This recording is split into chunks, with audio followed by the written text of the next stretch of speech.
Hello. Well, tonight's wine was going to be a delicious little Portuguese number, Quattro Ventos. However, it all got drunk last night by mistake.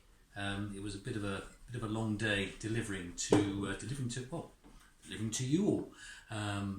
But it's very nice, and it's about £8 a bottle, and yeah, very delicious. But warning, it's a bit moreish. So perhaps on with that recommendation, that should go on your next order. Anyway, instead, having a bit of a treat. It's one of my favourite red wines at the moment, and it's from the Languedoc, Le Chapelle de Bebian. Okay, it's a blend of Syrah and Mourvedre, 50-50. Vines are 40 years old, over 40 years old. They were planted in the late 70s. And is that important? Yes, it is. Reason why is the older the vines, the deeper the roots go, and the more minerals they pick up and add more complexity to the wine. Le Chapelle is the second wine of Prière de Saint-Jean. When I say a second wine, quite a few vineyards offer a second wine, and what it is that they will produce a Grand Vin, and here is Saint-Jean de Bebian's Grand Vin, and that's their top wine. The reason they'll produce a second wine is it's something that can be drunk when it's younger. It's from, so we say, younger vines as well, even though these are 40 years old, the vines from Le Chapelle.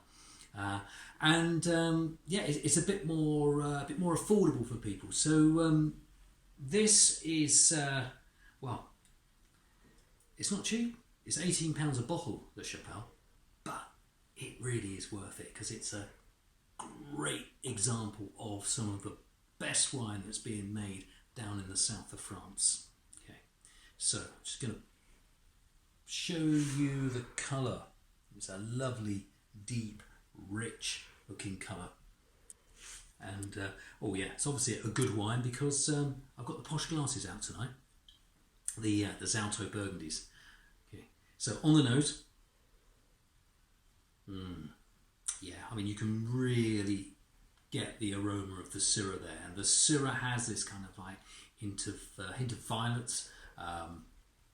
It's got black fruit flavour, quite intense. But then there's the brambly fruit of the Mourvedre coming through, and there's a lovely spice. But there is no oak on this at all. It's all it's fermented in stainless steel and then aged in concrete.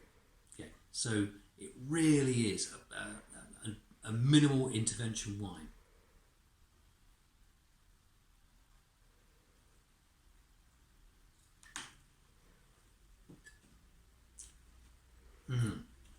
Great intensity. There's so much fruit there. It really is, and there's some minerality coming through, and that's from the limestone soils.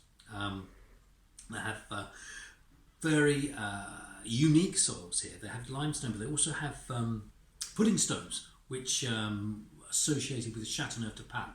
It's one of the only vineyards in the Languedoc to have these pudding stones, and what that does is that retains the heat during the day and keeps the vines warmer in the cool evenings, especially towards the end of the growing season.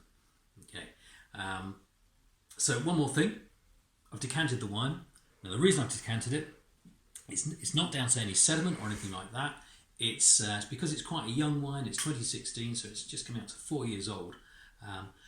It needs a bit of time to breathe, and the best way to get a wine to breathe is decanting it, because the air gets to the wine, and you want that because otherwise the wine won't really come out of itself until you're probably in your final glass, and it's terrible when that happens because you're on that final sip and it's just starting to open up, and what do? You can't open another bottle, can you?